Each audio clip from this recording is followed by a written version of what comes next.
Now we'll practice long answer type question from the lesson The Sermon at Banaras by Betty Renshaw.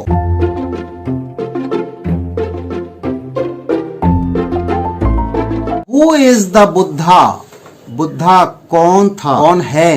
इसी में how did Siddharth Gautama, जो उसका बचपन का नाम था, वो बालक बुद्ध कैसे बन गया? अर्ली लाइफ के बारे में यह स्टोरी है। और उसके बाद सेकंड पार्ट किस्सा गौतमी का बारे में सरमन उसका है।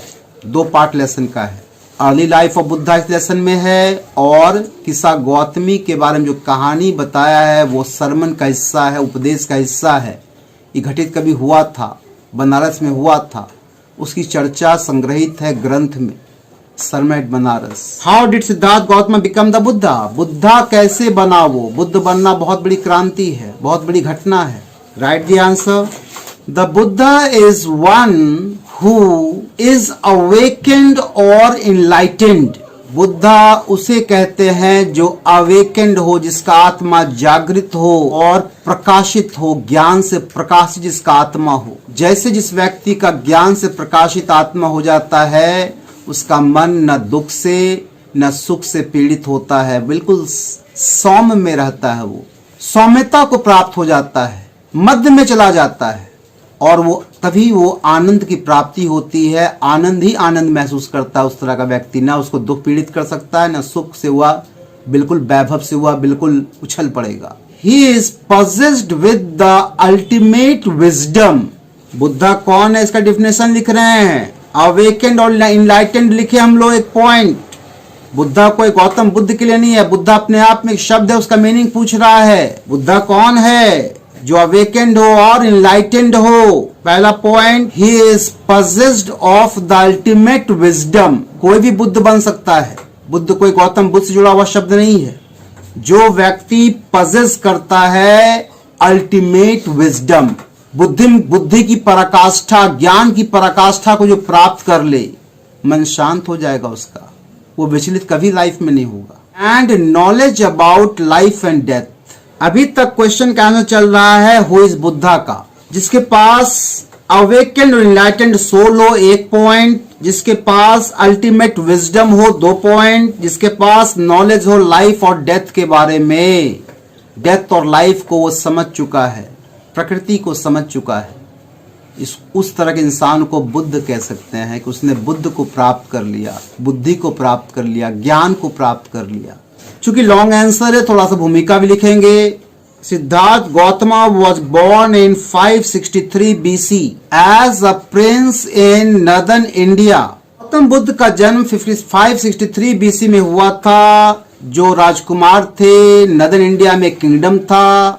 After his schooling he was married to a princess. After his schooling, अपने शिक्षा दीक्षा गुरुकुल में लेने के बाद, he was married to a princess. उसकी विवाह एक राजकुमारी से हो जाता है। राजा पुत्र था, स्वाभाविक है उसकी पत्नी राजकुमारी होगी।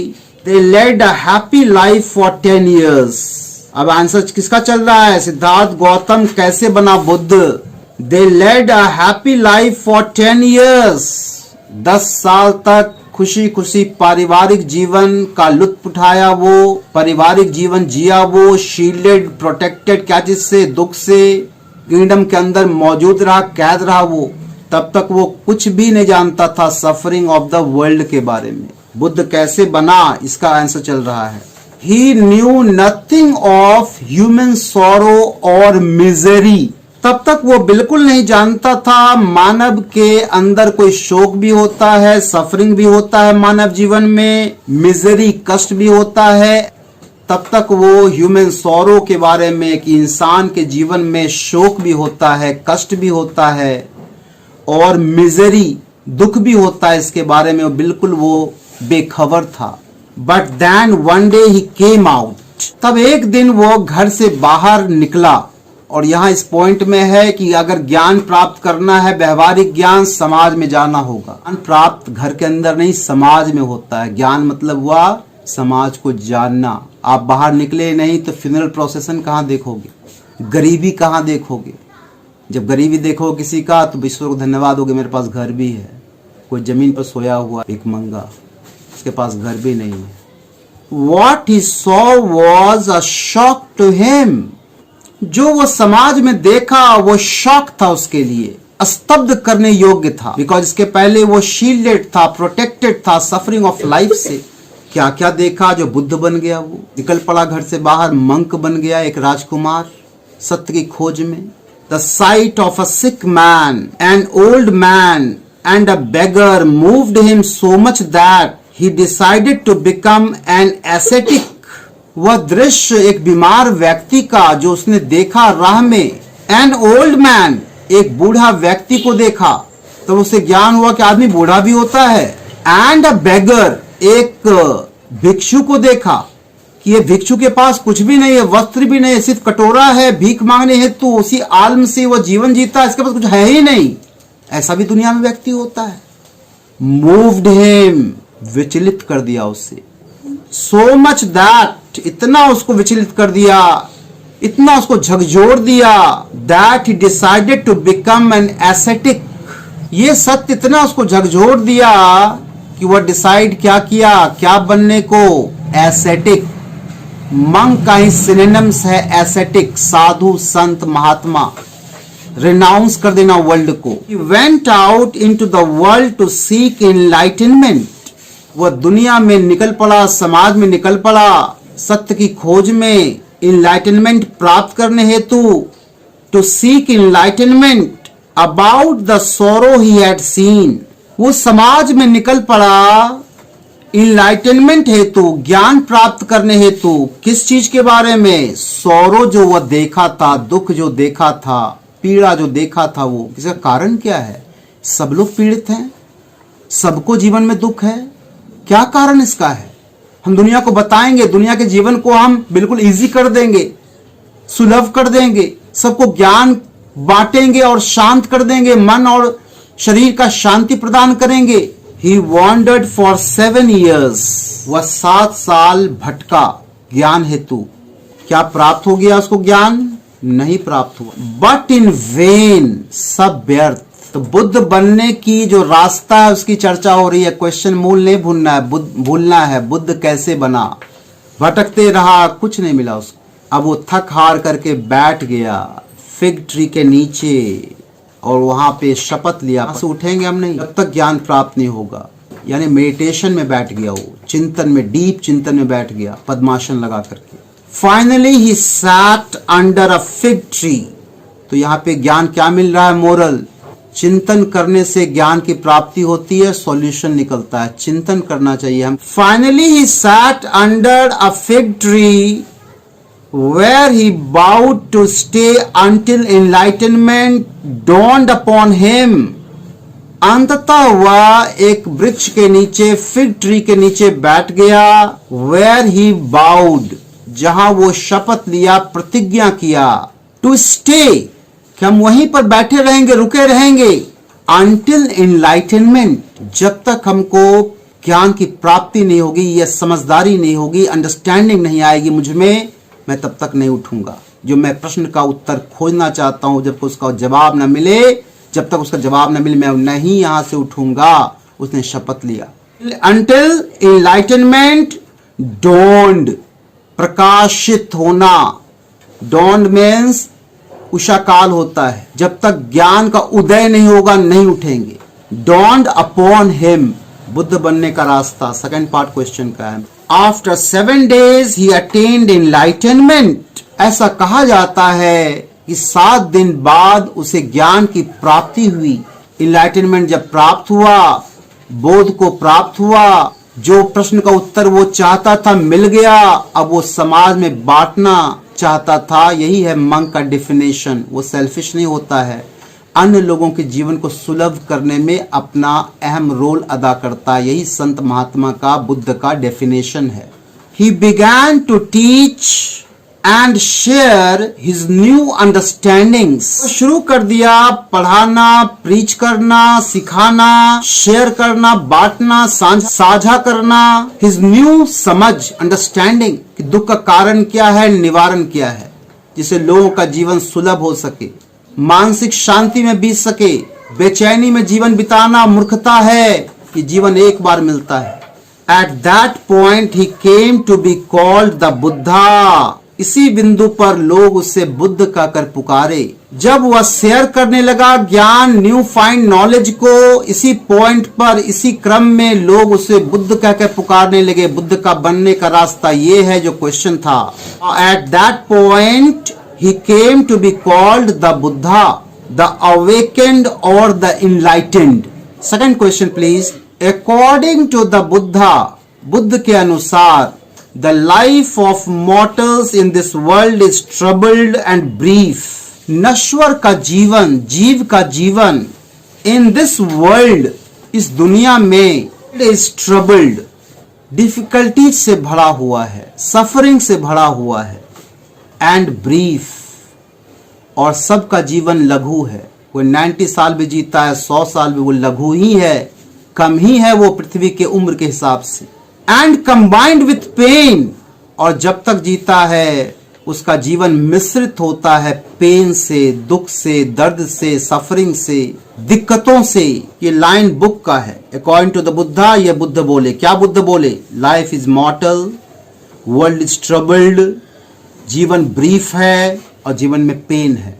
इसी का आगे का part question, do you agree with this view? क्या आप इस विचार से, बुद्ध के विचार से सहमत हैं? State briefly if you find an exception to this. अब इस क्वेश्चन को समझो, इस पार्ट को। बोलता है जो बुद्ध भी बोले हैं, अगर आप इसमें एक्सेप्शन पाते हो, क्या अपवाद पाते हो, कंट्ररी, उल्टा कुछ पाते हो, तो आप इसको ब्रीफली लिखिए। क्या बुद्ध जो बोला, क्या उसका अपवाद हो सकता है? क्या अपवाद तभी होगा जब वह सभी सेल्फिशनेस को सरेंडर कर देगा, ज्ञान को प्राप्त होगा, तभी अपवाद हो सकता है। व्यक्ति दुख से बच सकता है, हो सकता है। According to the Buddha, Buddha के अनुसार life of mortals in this world is troubled and brief and combined with pain. आसान है, समझ चुके हो। Do you agree with this view? क्या इस विचार से आप सहमत हैं? State briefly if you find an exception to this. अपना विचार लिखिए। अगर कोई एक्सेप्शन पाते हैं तो, एक्सेप्शन भी हो सकता है तो इसका भी जिक्र कीजिए। एक्सेप्शन हो सकता है, एक्सेप्शन वही हो सकता है जो खुशी खुशी मरेगा। कौन मरेगा? जो बुद्ध की तरह ज्ञानी हो जाएगा। एक्सेप्शन वो हो जाएगा जो सारा सेल्फिशनेस को सरेंडर कर देगा। सेल्फिशनेस मतलब क्या हुआ? अपने दुख में हम रो रहे हैं, अरे बुड़बक सब रो रहा है, तुम सेल्फिश कैसे हो रहे हो? उसी का दादा ही उसका ही मरा था, तुम इतना बिलाप क्यों कर रहे हो? सेल्फिश मत बनो, तब वो एक्सेप्शन हो जाएगा। Right the answer. There is no doubt that life is full of troubles and tribulations. तो फर्स्ट पार्ट का उत्तर दे रहे हैं कि life of mortal in this world is troubled and brief, pain से घिरा हुआ है। इसको आप बताइए सही है कि नहीं। तो आप लिखते हैं अपना view point. There is no doubt, कोई शक नहीं, बेशक, that life is full of troubles, जीवन दुखों से भरा हुआ है, डिफिकल्टीज है जीवन में। Life is full of troubles and tribulations, ये शब्द सीखना है। झंझावत, आप लिखते हैं अपना विचार कि इसमें कोई शक नहीं कि लाइफ फुल है ट्रबल से और ट्रिब्यूलेशन से, झंझावत से। सैडनेस एंड सोरो, दुख से और शोक से भरा हुआ है। ग्रीफ एंड पेन, कष्ट और दर्द से भरा हुआ है। तो आप बुद्ध से सहमत होकर लिखते हैं कि बिल्कुल सही है। Suffering is the fate of man in this world. The fate, FAT, तकदीर, नसीब। दुख जो है वो नसीब है, हिस्सा है। Fate of man in this world, इस दुनिया में दुख जो है वो तकदीर का हिस्सा है, उसको आना ही आना है, मिलना ही मिलना है। इसमें रोना क्या है? Let's accept it and be happy. Guru Nanak also agreed, चूंकि व्यू पॉइंट है, कुछ और एग्जाम्पल अपने मन से देना है। गुरु Nanak also agreed with this view point. जो सिख पंथ के महान ईश्वर हुए थे, नायक हुए थे गुरु नानक, वो भी अग्री हुए थे बुद्ध के इस कथन से। एंड सेड दैट, और कहे थे, everybody in this मॉर्टल world is full of सोरो। सभी इस नश्वर जीवन में भरे हुए हैं सोरो से, शोक से ग्रसित हैं। But he goes on to state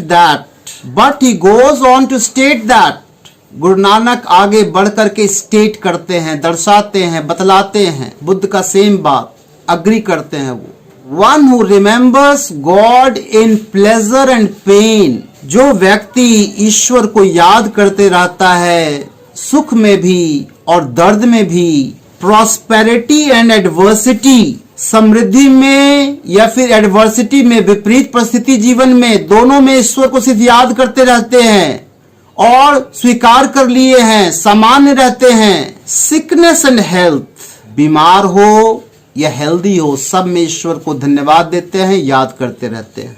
equally is happy. Guru Nanak भी समर्थन करते हैं कि जो व्यक्ति प्रॉस्पेरिटी में, एडवर्सिटी में, सिकनेस में, हेल्थ में, सभी स्थिति में इक्वलिटी में रहते हैं, सौम्यता में रहते हैं, वो जो है खुशी को प्राप्त होते हैं। ये तो क्वेश्चन है, do you agree with the view of Buddha? Guru Nanak example दिए कि अग्री हैं, हम भी अग्री हैं, बिल्कुल अग्री हैं। Sorrow and suffering is no doubt the fate of man. आप सहमत हैं और लिख रहे हैं, बुद्ध के वाणी को समर्थन करते हैं कि सोरो और सफरिंग जो है बेशक नसीब का हिस्सा है जो सबको मिला है, मैन का, ह्यूमन बीइंग का। अब एक्सेप्शन की बात होगी। Yet in this valley of desolation there is path that leads to immortality. फिर भी ये सैडनेस की घाटी में, वैली ऑफ डिसोलेशन किसको कहा गया है? जीवन को, पृथ्वी को, मृत्यु लोक को। There is path that leads to immortality, है exception. There is the path, एक रास्ता है इमॉर्टैलिटी का, अमरत्व का। अमरत्व मतलब दुख सुख से छूट जाना, उससे परे हो जाना, नॉर्मल रहना। There is path that leads to immortality. क्या ब्रीफली आप एक्सेप्शन फाइंड कर सकते हैं? बिल्कुल फाइंड कर सकते हैं। इमॉर्टैलिटी को प्राप्त होगा इस वैली ऑफ डिसोलेशन में, सैडनेस की इस घाटी में, मृत्यु लोक में। जो किस पथ पे चलेगा, जो इमॉर्टल हो जाएगा, वो सेल्फलेसनेस, अपने लिए कुछ भी नहीं सोचेगा, खुदगर्जी छोड़ देगा, स्वार्थपन छोड़ देगा, सिर्फ हमसे होता है ऐसी भावना छोड़ देगा, सबके साथ है ये। It is the path of selflessness. कौन सा पाथ है? एक्सेप्शन का, इमॉर्टैलिटी का, सेल्फलेसनेस। सेल्फ में लेस कर दो, मतलब अपने बारे में ही मत सोचो, खुदगर्ज मत बनो, स्वार्थी मत बनो कि हमसे ही हो रहा है, ये बीमार हम ही पड़ते हैं, दुख हम ही को हुआ, लॉस हम ही को हो रहा है, ऐसा सोचना बंद कर दो। It is the path of selflessness. और क्या है एक्सेप्शन? कौन व्यक्ति इस चीज से बच सकता है? एक तो सेल्फलेसनेस पॉइंट आ गया। One who surrenders all selfishness completely can hope to be happy. जो सरेंडर कर देते हैं, समर्पण कर देते हैं ईश्वर को कि नहीं प्रभु आपका दिया वो सब कुछ है, आप ही हैं सब में, खुशी में भी और दुख में भी आपका ही, आप बिल्कुल माया है, मैं रेडी हूं। One who surrenders all selfishness, जो सरेंडर कर देता है सभी खुदगर्जी को, स्वार्थपन को, कंप्लीटली, पूर्ण रूपेण, can hope to be happy, वही व्यक्ति उम्मीद कर सकता है परम आनंद का, खुशी का। वही व्यक्ति एक्सेप्शन हो सकता है इस शोक रूपी दुनिया का, वैली ऑफ डिसोलेशन से, वैली ऑफ डिसोलेशन का एक्सेप्शन हो सकता है। One who surrenders all selfishness completely can hope to be happy.